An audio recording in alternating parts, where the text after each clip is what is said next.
Now, from Atlanta News First, the issues that matter to you. This is On the Record. Jim, thanks for being here. Pleasure. Appreciate your time. I wanted to ask you why you decided to get into this race. You've been involved in politics in the district for a while, but once the seat was vacant, what made you ultimately want to decide to run for it? Well, politics is secondary. It's been community for about 20 years that I've been involved with, which led me to politics. When the Congresswoman resigned, I could not allow what we know to be facts across the country, somebody that didn't have it in their heart, that wasn't interested in the best thing for the people of their community, to pick this up and run away with it for some kind of political promotion or status. I couldn't let that pass. So that's why I decided to take up the task. Yeah, and certainly folks know you around the district too. I want to get a little bit of your background so people understand what it is that you've done that has led you to this point. Again, you've been in leadership roles in local politics. What makes you right for this role?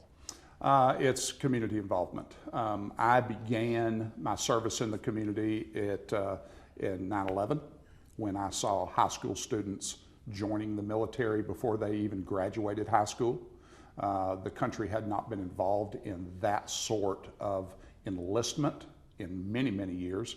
We had students that didn't know what they were getting into. We had parents that were upset, and I had a position that I could nurture those young men and women that were joining the military and support families whose children were going off to fight a war that they had no idea why we were even involved.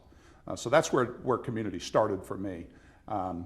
It evolved into education. It evolved into women and children's issues. It evolved into something that I was involved with in my high school education, and time was the Fellowship of Christian Athletes that was available to bring foundational faith-based things back into Americans' lives. In 2006, 2008, politics reared its head in front of me, and I took a hold of it and understood that in order to be the America that we were told about by our parents and our grandparents, that it was my time to serve in that capacity.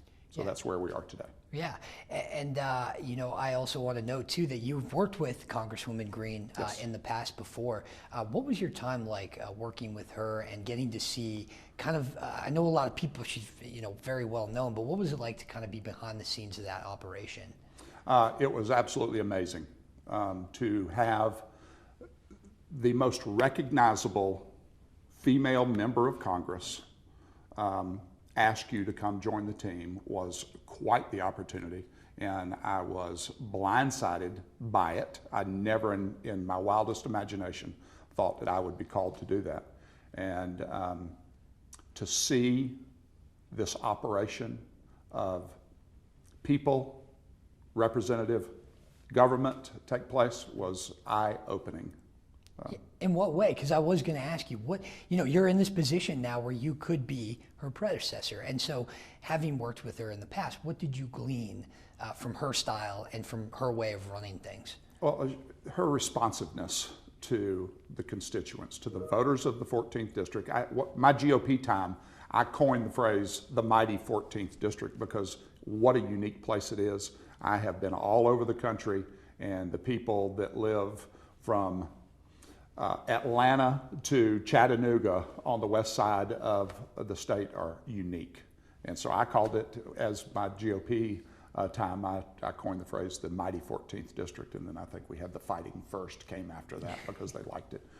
Marjorie's responsiveness to the voter, to the children, the blue collar workers, to business owners, all of them was incredible, the way that she could react and talk to them how they needed to be talked to, listen to them, to the things that they said, and then take that to Washington and be responsive individually. That was the best part, to be responsible individually to her constituents, and it was an amazing thing. That's how America was formed. That's our basis, and I really, really enjoyed being a part of that. Yeah.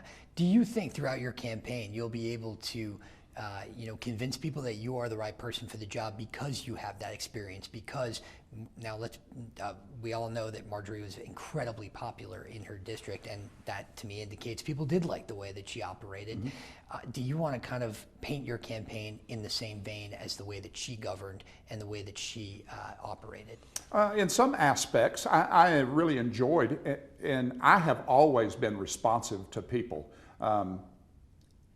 That created who I am in my character, in my moral stability, was because of my associations with people. I believe my parents taught me that you are what you eat, and I believe that.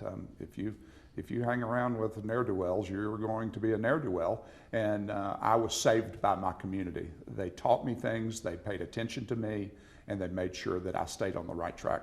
And those are things that I carry with me regardless of my association with the congressional office.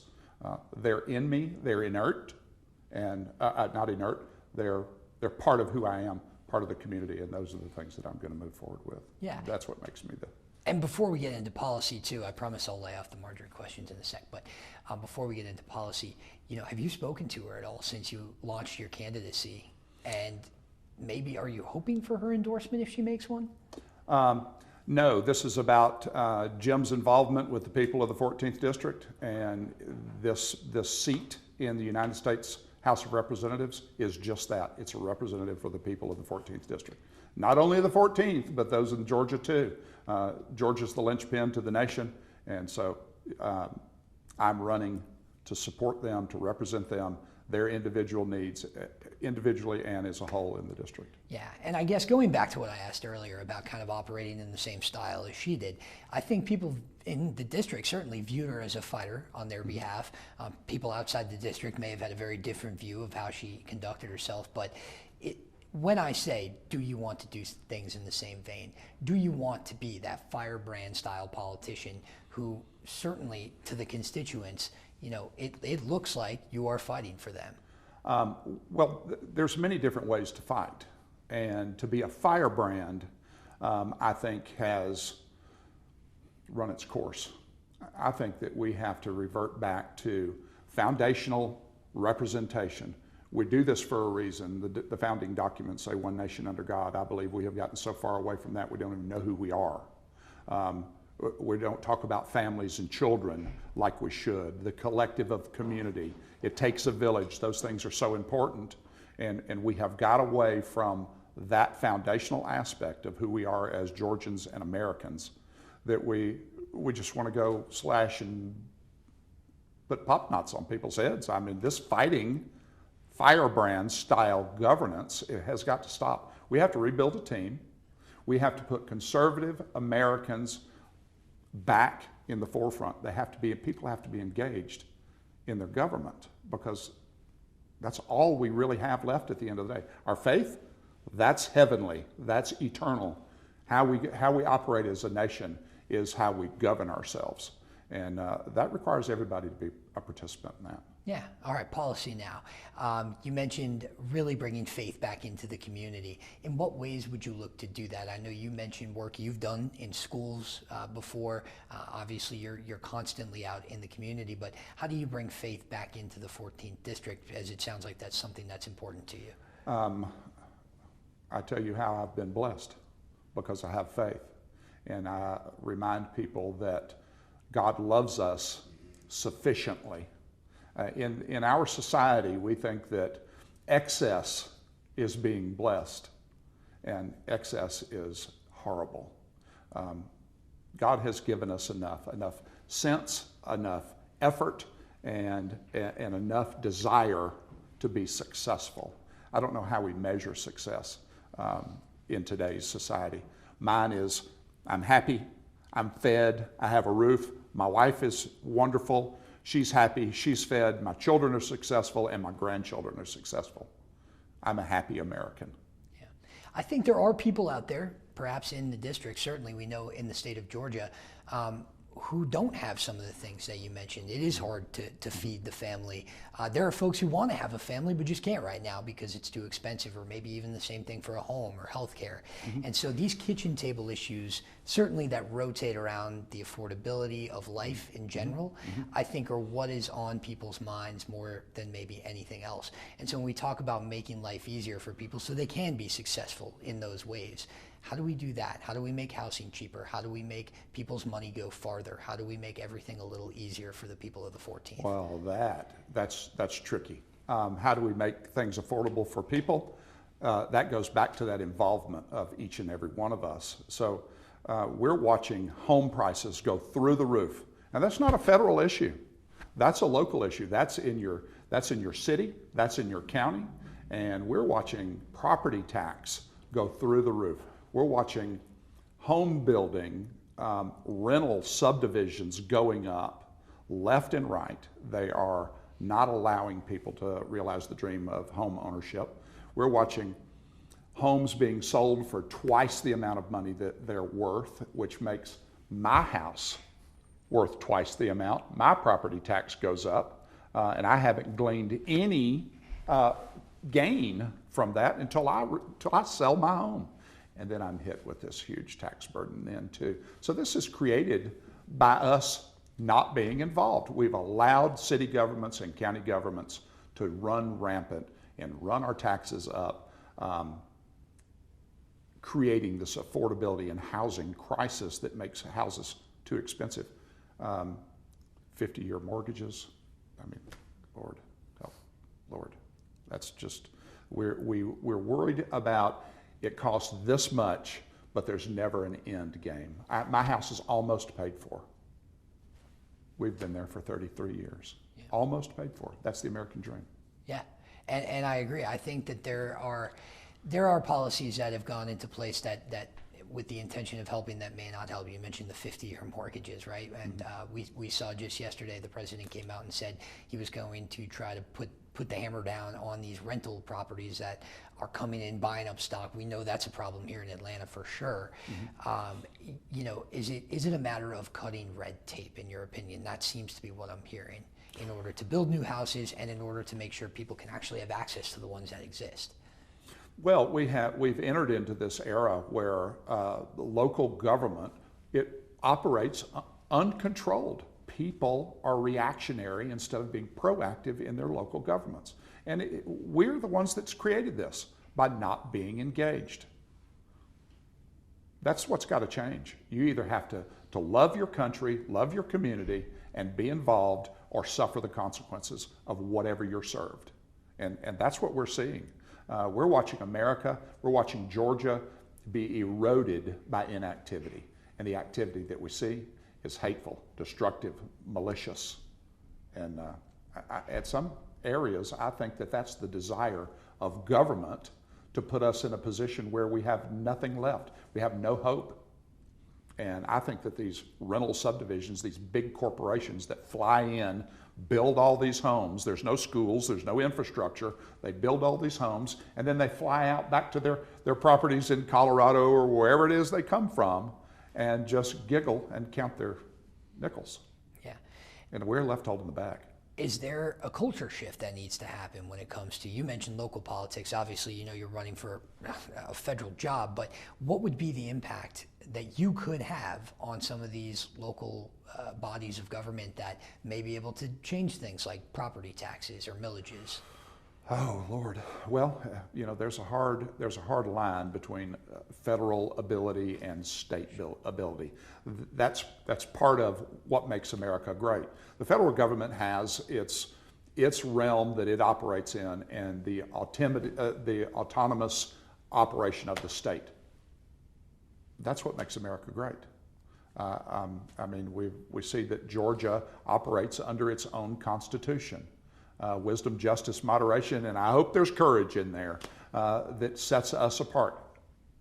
So federally, things that I can do as the congressman is to help alleviate unnecessary regulations, environmental protection regulations that cause it to be difficult to deliver energy to Americans, to Georgians, in America.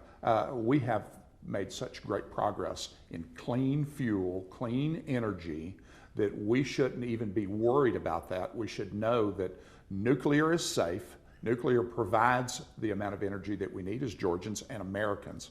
We know that diesel fuel is so refined and so clean that we don't need these sensors on these trucks that add 60, 70, and a tractor trailer truck adds sometimes $100,000 to the cost of that individual truck. That directly goes back to affordability. Energy, petroleum products, that's part of everything petroleum product right here in this suit. It's necessary to build your home.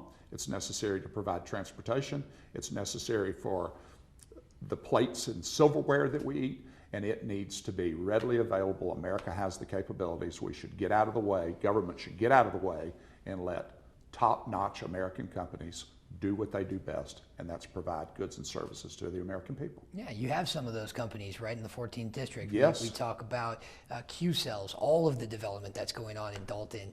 How do you strike that balance, right, between old forms of energy and new forms of energy, which we know the 14th district is willing to try out? Well, it becomes a knowledge. The average person is ill-informed about what's coming, what the availability is, and what it will do.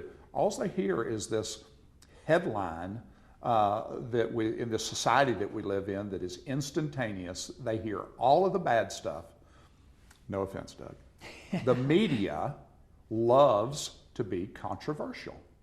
And people, they just take information by the mouthful and they don't ever think about it. And there's constantly a bite to be taken. And so they're ill-informed about what it means, what a data center means in reality. When I was a child, a data center was the new World Book Encyclopedia yearbook that came out every year. That's where your information came from. We are so advanced, and we need to prepare for something that's 50 years down the road today. And that's going to require effort and sacrifice from all of us.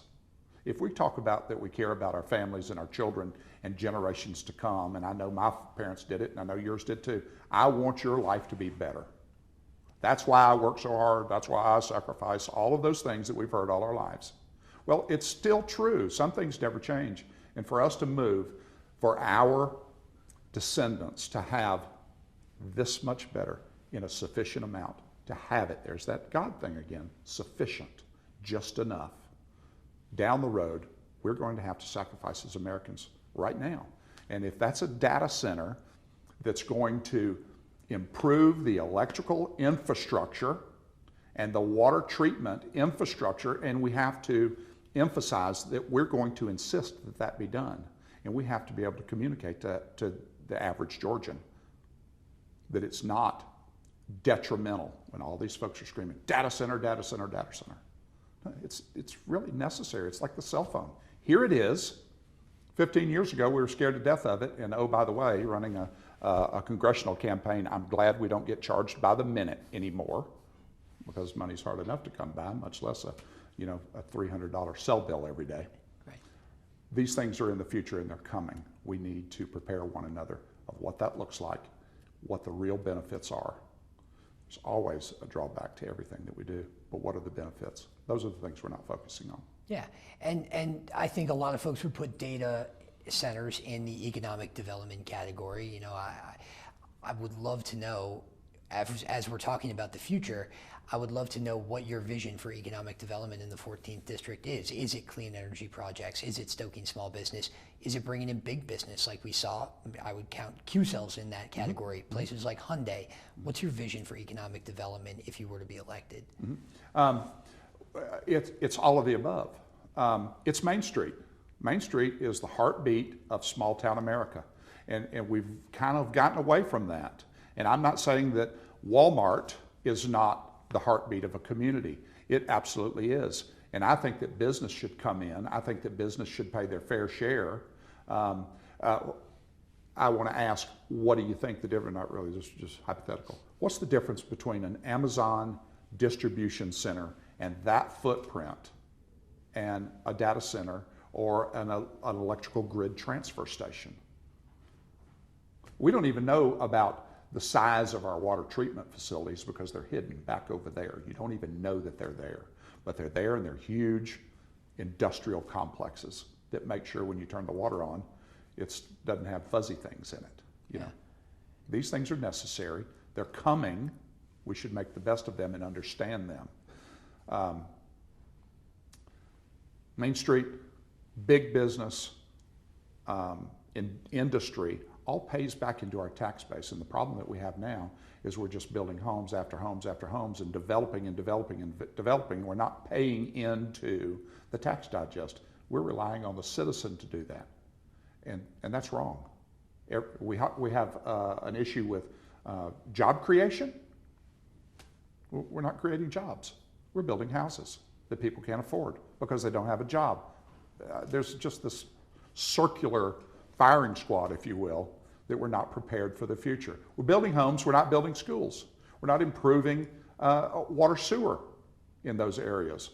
It's upside down and backwards, and we have to change that. Yeah, I know to focus on some of the granular things from Congress can be difficult sometimes, but that is what I'm hearing from you, right? Building schools, building water, building sewer. I think that all ties back to some of these jobs that people don't realize they might want. We've seen these reports that these blue-collar jobs are disappearing in places like the 14th District, some of the jobs that you just mentioned. How do you bring back those types of jobs? Because we know all across the board, blue-collar workers are having a tough time. Those are the folks that are expressing these affordability concerns. And so how do you stoke not only economic development, but job creation that comes with it? Because data centers may bring 10, 12 jobs. Amazon facilities may bring 100 and 200. Large infrastructure projects may bring thousands. What is your plan to bring back some of these jobs that have been lost in places like the 14th District? Well, when we reinvigorate the American dream, American manufacturing, American products, buy America, for America, those things are, the American capitalist system is self-sustaining and it grows by itself. All you have to do is look at it and say, this is what we're going to do in this community. We're going to provide manufacturing, we're going to provide work, we're going to provide jobs. And with those jobs comes schools, housing, infrastructure improvements, and foundational sustainability in a community.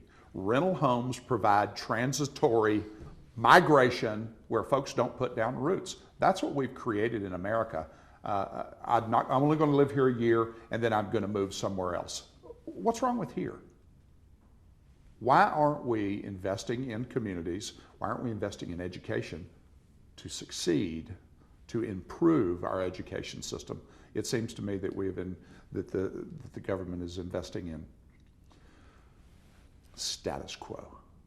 We're moving children through the system and they're coming. They start school and they can't read, and they graduate high school and they can't read. And that's not what America's about. So over the past 40 years, 50 years, we have created this chasm that's going to be tough to get out of. Yeah, I'm glad. And I don't know what the magic word is. All I know is Americans need jobs and they need to work. This welfare system that's created, that seems to be a lifestyle that we've created. And how do we get back from that? Yeah. I wanted to give you a chance to talk about education because you mentioned schools. We know 1 in 3 Georgia kids is not reading proficiently by that third grade benchmark. That's so important. From your seat in Congress, potentially, what would you do to make sure that education in Georgia is also operating at the best that it can? Education dollars from a federal level, when Americans pay and Georgians pay their tax dollars, that tax dollar should come back and we should demand the most bang for our buck.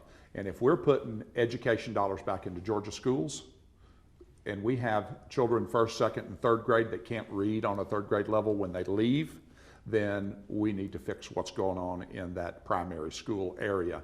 And I'm a hooked on phonics guy. I think basics, reading, writing, and arithmetic is what built this country. It's what creates intellectual prowess. And when you leave the third grade and you can't read, the educators that I talk to, those students are lost throughout the rest of their adult lives because they're behind the 8 ball. And if you can't read on a third grade level in the third grade, you can't be taught in the 6th grade to read.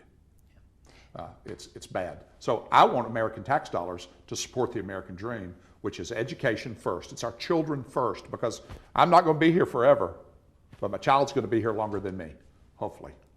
Yeah.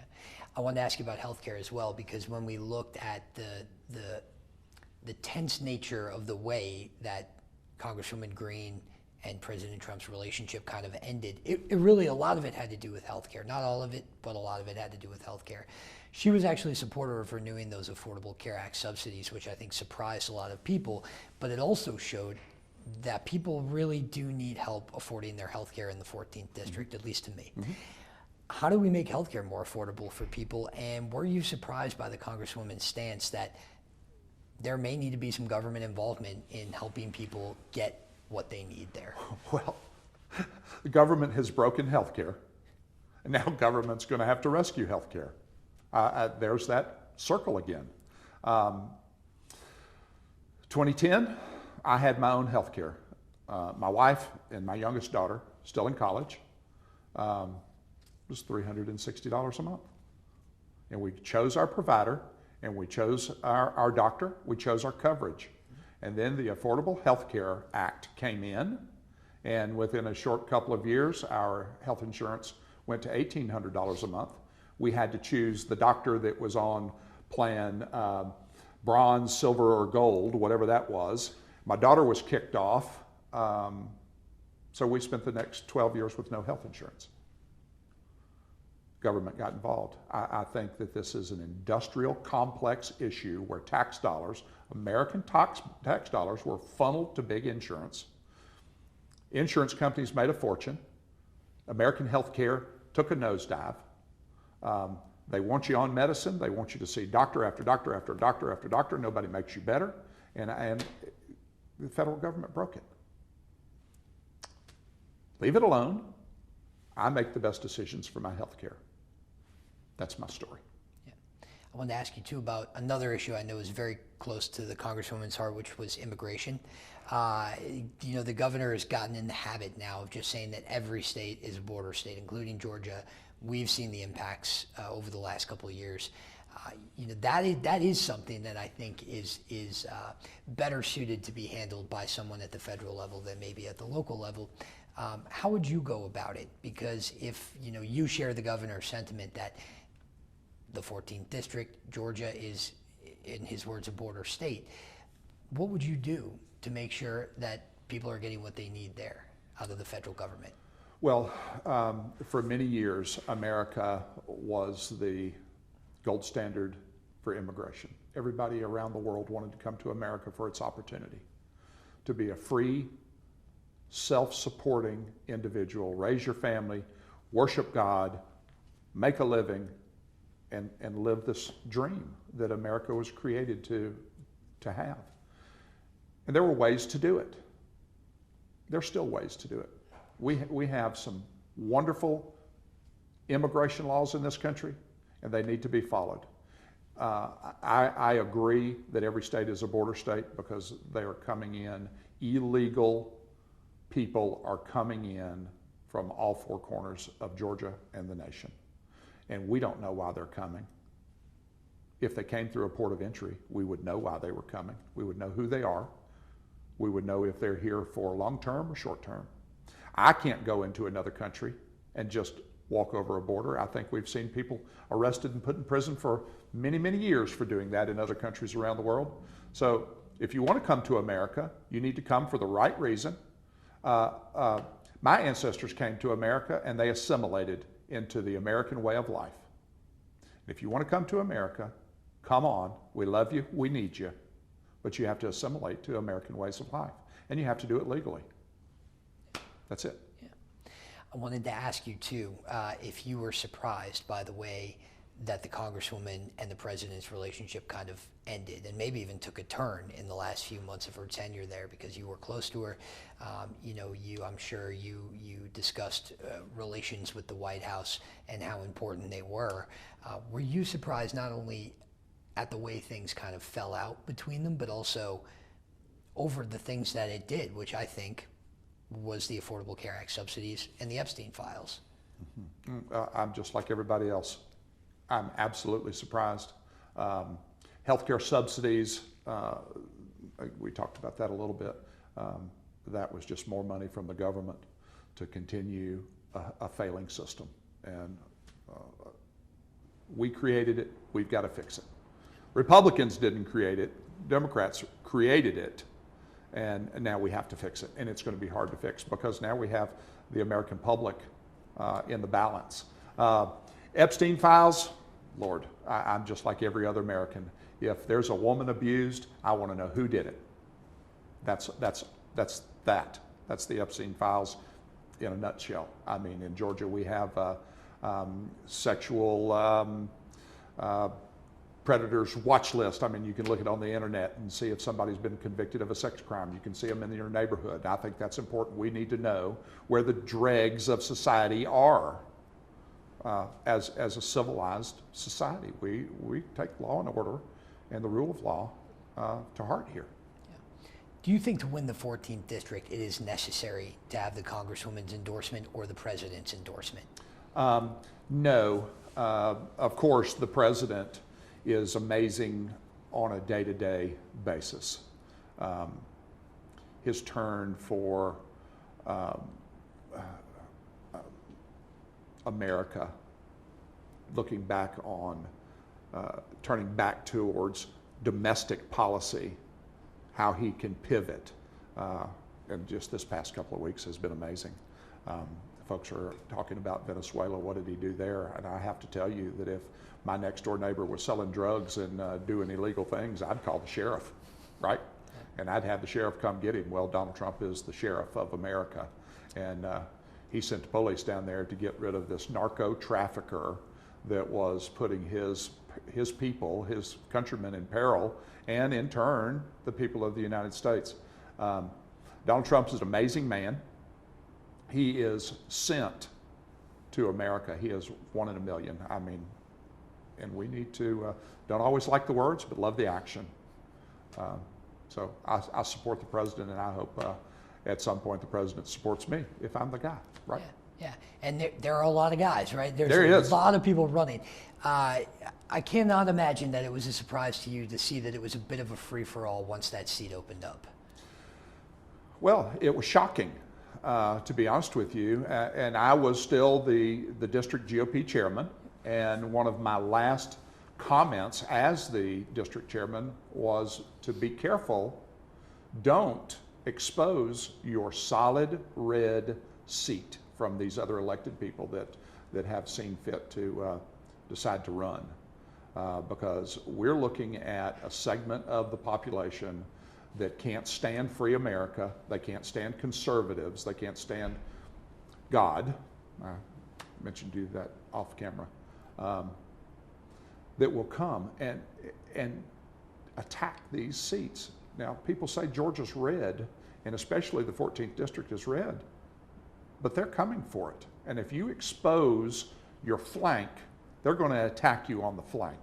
And that's what's going to happen when the solid red elected people leave their seats for political, my word, political promotion, for a performative action.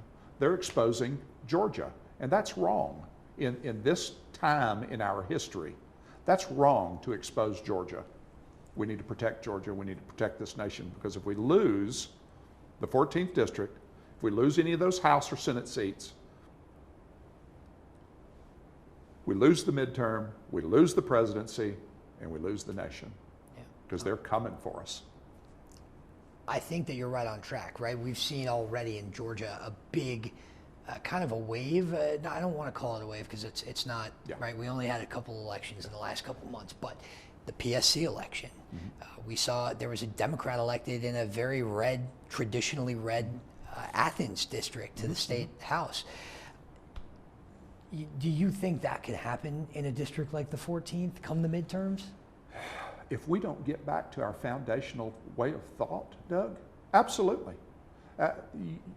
You can't think about what the BOGOs are at Publix. You have to think about what's going on in your town, your county, your state, and your federal government. These are the things that affect our life every day, not 2 for 1 on coffee. That's not affecting our lives. That's an immediate thing. But if we're not paying attention to the direction of our community, the direction of our state, the direction of our nation, looking down the road 5 years, in that short a time span, that's why we lost the PSC race, because conservatives typically say, it doesn't matter. I don't have time. Well, we've given you plenty of time with early voting. It's easy to vote. And I am concerned that Republicans won't turn out in this special, and they won't turn out the midterms, and it's their responsibility. It says it in the paperwork, by the people, for the people. By the people means us. It means we have an obligation to step up and do our civic duty. And that's simply to put a check mark in a box. It's not hard. I'm with you on that one. Right on. Well, Jim, thanks for being with us. We appreciate you coming out here. Thank you. Awesome. Thank you. Thank you for watching A&F Plus. For more breaking news, live coverage, and your community stories, download the Atlanta News First app. You can also watch us on YouTube, Roku, Apple TV, and Fire TV. To join the conversation on YouTube Live, visit our channel and hit subscribe. You can also listen to the Atlanta News First podcast by searching Atlanta News First on your preferred listening platform.